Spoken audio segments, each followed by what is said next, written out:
আর অমর্ত্যকে জিজ্ঞেস করে ওর সঙ্গে বাড়ির ডিভোর্স হয়ে গেছে কিনা। যদি ডিভোর্স না হয়ে গিয়ে থাকে তাহলে কিছুতেই বিয়েটা হওয়া সম্ভব নয়। সেক্ষেত্রে বিয়েটা আটকানোর একটা ব্যবস্থা করা যেতে পারে। যদি হয়ে গিয়ে থাকে? কিছু করার নেই। তাহলে আমাদের আর কিচ্ছু করার নেই সৃষ্টি। না না, কিছু একটা করতেই হবে। এতে সহজে মোর রাঙা পিসিকে একটা অজানা জীবনে চলে যেতে দিতে পারবো না। আর অমর্ত্য আঙ্কেলকেও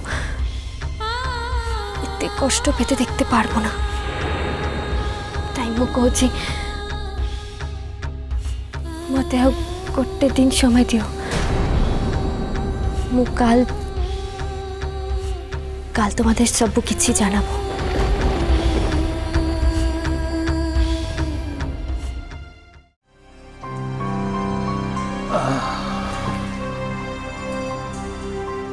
শোনো দাদা, তোমাকে একটা কথা বলবো বলেই আমরা সবাই মিলে আজ এখানে জড়ো হয়েছি।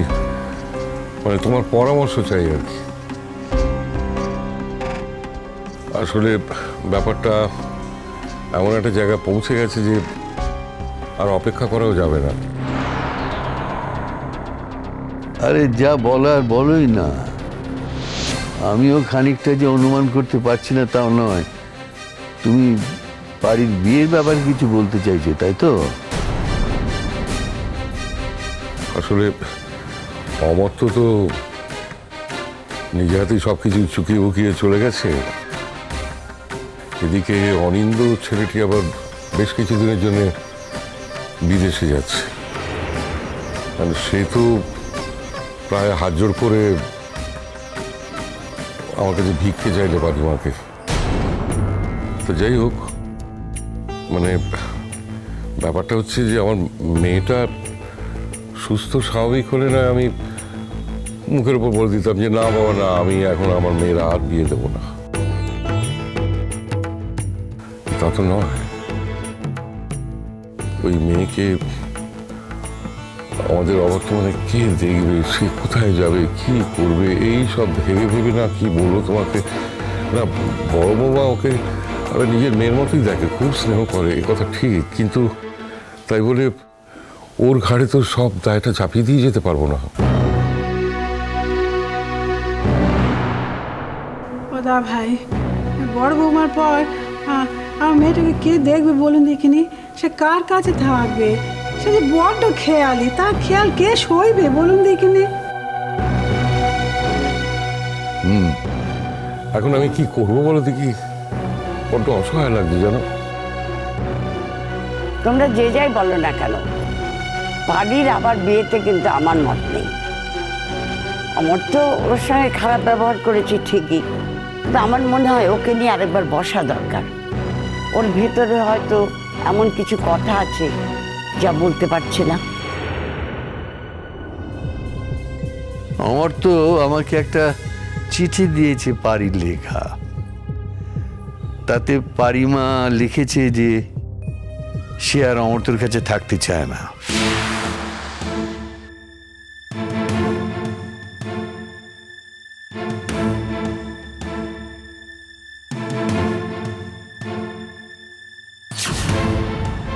তাই নাকি? কই, আমরা কিছু তো জানি না। এই মরেছে, এবার আমার কথাটা জানাজানি হয়ে যাবে নাকি? তাহলে তো পুরো প্ল্যান ভেস্তে যাবে। তুমি জানো না, কিন্তু আমি জানি। আমার ছেলেটিকে খুব ইন্টারেস্টিং লেগেছিল যেভাবে ও তোমার বৌদিকে বাঁচিয়েছিল, সে সময় যেরকম সার্ভিস দিয়েছিল, তার থেকে তো একটা লোককে চেনা যায়, তার সম্বন্ধে একটা ধারণা তৈরি হয়। আর সেই জন্যই আমি একদিন আলাদা করে ওর সঙ্গে কফি শপে বসেছিলাম। আর তাতেই কিন্তু জ্যাঠামশাই, অমর্ত্য তো তোমার কথা রাখেনি। তুমি যে ওকে আসতে বলেছিলে সে তো আসেনি। তাতে কি প্রমাণ হয় যে মানুষটা খারাপ? তাতে কি প্রমাণ হয় যে ও পারিকে ভালোবাসে না? না না, আমি সেটা বলিনি। তাই বলছি, এই কথাটা কে স্বীকার করবে কে করবে না আমি জানি না, তবে এটা আমি স্বীকার করি যে অমর্ত্য ঠাকুরজির জন্য যা করেছে তা কিন্তু আমরা বাড়ির কেউ কোনোদিন করতে পারিনি। তা সে পারিকে যে যতই ভালোবাসুক না কেন। তাই যদি হয়ে থাকে তাহলে আমরা আবার পারির বিয়ের কথা ভাবতে যাচ্ছি কেন?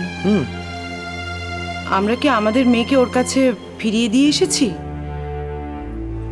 অমর্ত্যদাই তো ডিভোর্সের কাগজে সই করে দিয়ে গেছে এত কথা জানার পর। হ্যাঁ, তাছাড়া সোনা দাদুকে তো ওই কথাটা বলাই হয়নি। কি কথা? বারে মেজো কাকিমা, অমর্ত্য আঙ্কালের চরিত্রের যে কত বড় দোষ ছিল সে কথা তো আমাদের সোনা দাদু ভাই জানেই না। বলো বাবারে বাবা, অমর্ত্য আঙ্কালের বৌদির সঙ্গে কি কেলেঙ্কারিটাই না ছিল। আমাদের রাঙা পিসি কি কম কষ্ট পেয়েছে?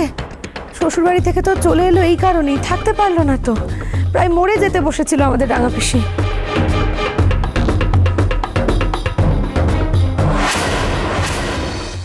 তুমি তো দেখছি অত্যন্ত বাচাল মেয়ে, লঘুগুরু জ্ঞান নেই তোমার, কোথায় কি বলতে হয় জানো না। তুমি তো একা এই কথাগুলো জানো তা নয়, এই বাড়িতে অনেকেই হয়তো সে কথা জানে। তাহলে তোমাকে একবারই এই কথাটা বলতে হচ্ছে কেন? সরি সোনা দাদু ভাই,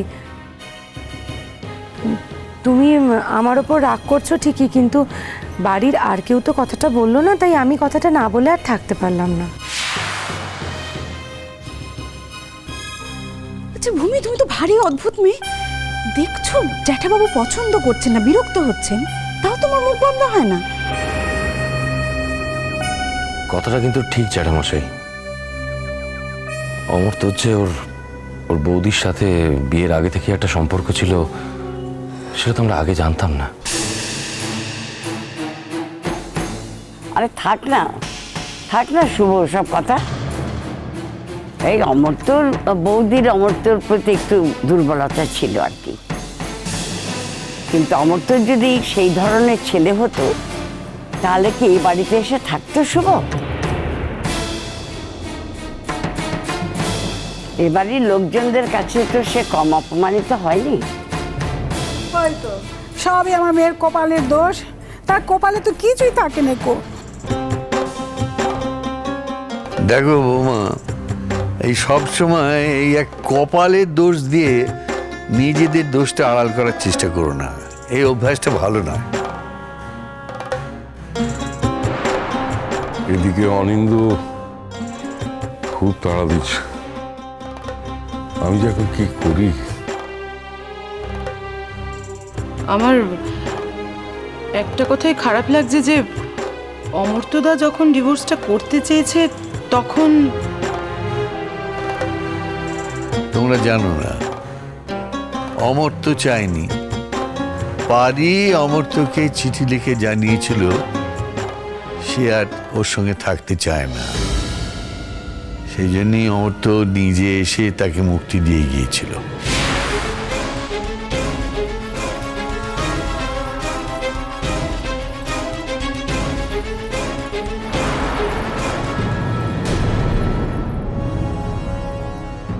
মুশকিল। শোনো, তুমি যদি তোমার স্যারকে জব্দ করতে চাও তাহলে কিন্তু আমি যেমন করে বলছি তেমন করে তোমার তো চলতে হবে রাঙা পিসি, বুঝতে পারছো?